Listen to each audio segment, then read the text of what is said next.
ತಪ್ಪಲ್ಲ ಅವರು. ಆ ಥರ ಎಲ್ಲ ಮಾಡಬೇಕು, ಹೆಣ್ಮಕ್ಳಿಗೆಲ್ಲ ಆ ಥರ ಮಾಡಬೇಕಾ?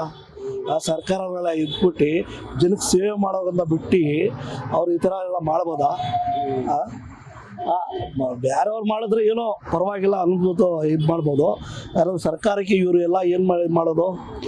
ಇವರೆಲ್ಲ ಎಲ್ಲರಿಗೂ ಒಳ್ಳೇದು ಮಾಡ್ತೀನಿ ಅಂದ್ಬಿಟ್ಟು ಇವರೆಲ್ಲ ಈ ಥರ ಮಾಡಿದ್ರೆ ಇವ್ರಿಗೆಲ್ಲ ಇದಿಲ್ಲ. ಒಬ್ಬ MP ಆಗಿ ಈ ಥರ ಕೆಲಸ ಮಾಡ್ತಾರೆ ಅಂದರೆ ತಪ್ಪಿದು, ತುಂಬ ತಪ್ಪಿದು. ಇವ್ರಿಗೆ ಏನು ಕೊಟ್ರು ಶಿಕ್ಷೆ ಕಮ್ಮಿನೇ, ಇವ್ರಿಗೆ ಏನು ಮಾಡಿದ್ರು ಕಮ್ಮಿನೇ.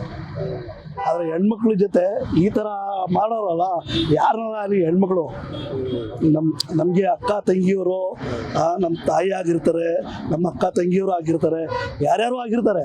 ನಿಮ್ಮದು ಅಕ್ಕ ತಂಗಿಯರು, ನಮ್ಮದು ಅಕ್ಕ ತಂಗಿಯರು, ಯಾರನ್ನಾರ ಆಗಲಿ ಈ ಥರ ಮಾಡಿದ್ರೆ ತಪ್ಪೇ ತಾನೇ ಇದು.